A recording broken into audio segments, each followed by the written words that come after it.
eh, justamente analizando el tema de la fluctuación del dólar, del real acá en nuestra frontera.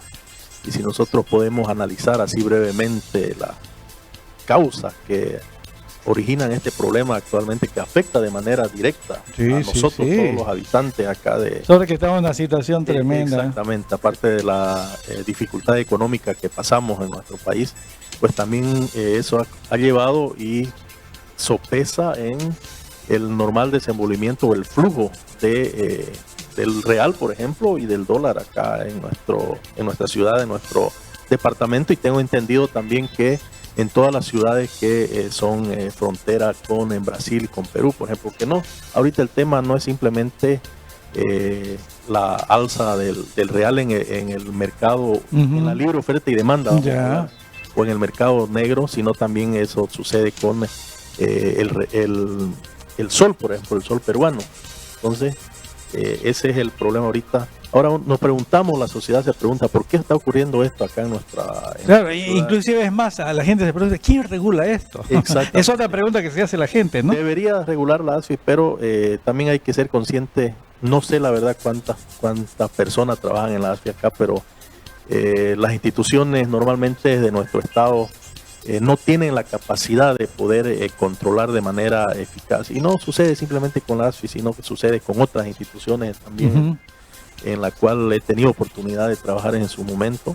No hay esa capacidad operativa. Y es más, como todo se centraliza normalmente en la ciudad de La Paz, entonces ya a Pando, como casi siempre lo relegan a última rueda del carro. Mandan algunas instituciones para justamente sentar presencia y decir, esta institución tiene su presencia allá en la frontera de nuestro país. No debería ser así, ¿no? No debería más bien se debería fortalecer a las ciudades que están en la frontera. No como presencia, sino también darle la funcionalidad que debería tener, a eso me refiero. ¿No? Y darle también la capacidad tanto técnica y operativa. Y por dónde pasa la capacidad técnica y operativa, obviamente con el personal calificado y en la cantidad necesaria, ¿no? Y exactamente. Y que tenga obviamente movilidades a disposición, tengan gasolina, diésel, ¿no? Porque aunque usted no crea, exactamente, mire, y me voy a salir del tema solo para que me entienda la población. Nosotros, cuando una época yo fui jefe de la Unidad de Fiscalización y Control de Recursos Naturales, y coordinábamos con la JAM, que tiene que ver con el tema de los operativos mineros, ¿no? Exacto, ¿no? Entonces nosotros nos programábamos hacer unas 4 por lo menos operativos al año, pero al final terminábamos haciendo uno, porque ya era el tema logístico, el tema de coordinación, movilidad, gasolina, diésel, etcétera. Entonces normalmente en esas cositas esas cosas no permiten el normal desenvolvimiento de las instituciones que tienen presencia acá en el estado, acá en el departamento Pando, en la ciudad de Cobija. Pero bueno, volviendo al tema del alza de real, una de las principales causas, don Ronald, es el tema de las escasas reservas internacionales que tenemos ahorita. Pareciera, uno dijera, ¿qué tiene que ver las reservas internacionales con que el real esté oficialmente a 1.25, 1.30, 28, pero en el mercado, en la práctica, en la realidad, se lo esté vendiendo y comprando a 1.78, 1.76?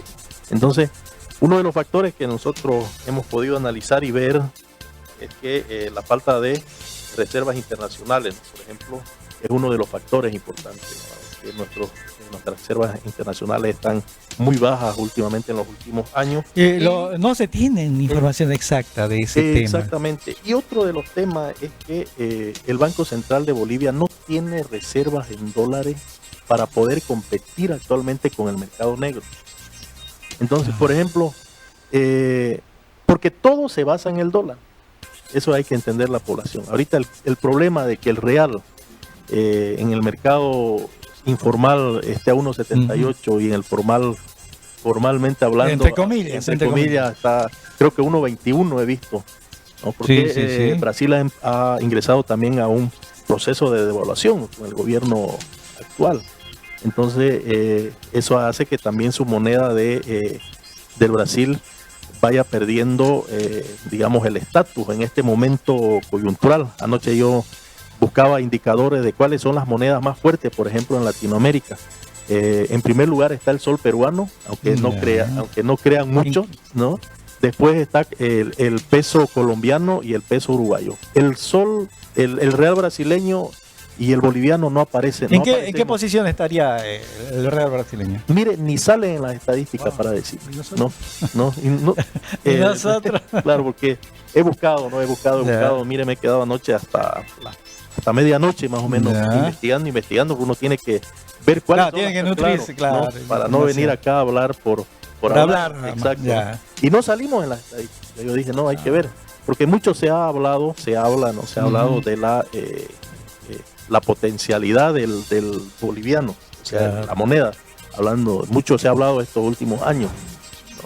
Pero a la práctica vemos ya hoy de que nuestra moneda está muy, muy débil.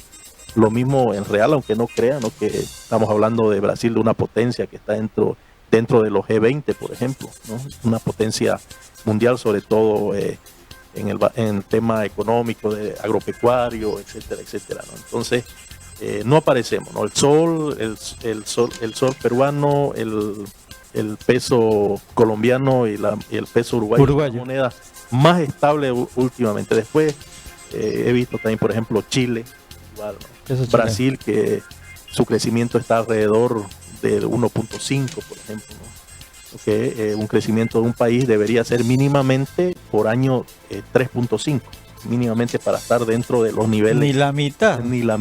Entonces, para que vea el impacto, ¿no? Del problema económico que vivimos, no simplemente en nuestro país, sino también a nivel de algunos países latinoamericanos, para no decir la mayoría, ¿no? Normalmente por temas externos. Ahora, la solución para lo que significa acá en nuestra región, ¿por dónde pasaría? Porque ya hemos dado a conocer las causas, todo eso, pero entremos a ver qué oportunidades tenemos para poder revertir esta situación. Mire, algo ahorita utópico y que pareciera que no lo podemos conseguir a corto plazo, pero sí tenemos que ir viéndolo a mediano y largo plazo, es el tema del aumento de las reservas internacionales. Porque eso le daría la posibilidad al Estado de poder competir con el mercado informal, por ejemplo.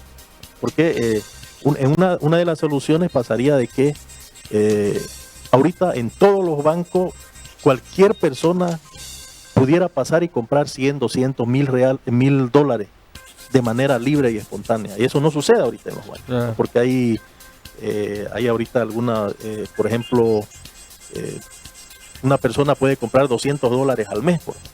6.96. Pero no es así, no lo va a conseguir. Y hay gente que no necesita $100, $200 al mes, necesita 50,000, hablamos de los empresarios. Claro, 1 millón, etcétera. Entonces imagínense, $100,000 que usted debería comprarlo a 6.96. 11.30 tengo entendido exactamente. Se encuentra el dólar. Y en algunos lugares a 15.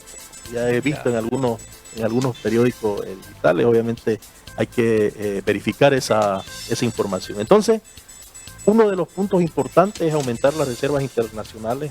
Otro sería incentivar las exportaciones. También. Que lo hemos dicho varias veces. Atraer inversión extranjera directa. ¿Qué significa atraer inversión extranjera directa? Lo hemos dicho antes, darle seguridad jurídica y darles oportunidades a las empresas que, por ejemplo, 1 año, 2 años, 3 años puedan poner fábricas, por ejemplo, aquí en Pando, para poder ensamblar carros o maquinaria pesada, no sé, pues, ¿no? Lo que está ahorita, por ejemplo, Tesla de los Max, ha abierto sucursales de sus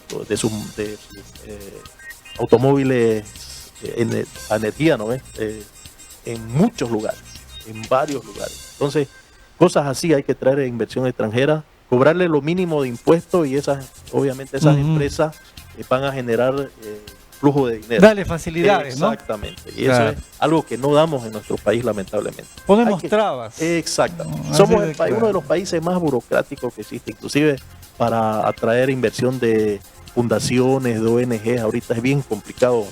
Entonces eso, una de las soluciones. En vez de atraer spam. Exactamente, por el tema burocrático. Exacto, sí. El tema burocrático y la inestabilidad que estamos viviendo. Diversificar la economía, dependíamos netamente del tema de los hidrocarburos, ahora ya no tenemos, lamentablemente. Controlar de manera más directa el tema de capitales. ¿Y la subvención? Ahí ese es otro tema, ya siempre dejar de subvencionar los hidrocarburos de manera paulatina. Okay. Y otro de las soluciones que yo creo que sería netamente en lo que estamos hablando, don Ronald, en el tema del intercambio de divisas, se tiene que pensar en Latinoamérica en una moneda única, como el euro. El euro en Europa, ¿no? Entonces, tenemos algunos acuerdos en Latinoamérica, por ejemplo, la CAN, ahora que Bolivia está en el Mercosur. Entonces necesitamos, imagínense si tuviéramos una moneda similar entre Perú, Bolivia y Brasil, no estaríamos pasando por los problemas que estamos pasando actualmente, ¿no? Entonces, sería una única moneda que se utilizaría para hacer las transacciones individuales y comerciales. Definitivamente. Entonces, bueno, hay soluciones, pero para eso se necesita coordinación, analizar cada punto, porque no es cualquier cosa que se va a tocar. No nos olvidemos que la parte económica es la parte fundamental de cualquier situación, de cada ciudadano inclusive, ¿no? Entonces ahí a eso tienen que apuntar las autoridades respectivas. ¿Algún mensaje que nos deje antes de cerrar la entrevista? No, mire, simplemente hablábamos extra cámara, si me permite usted, ¿no? Claro. Lo que ahorita pasa con el real, ¿no?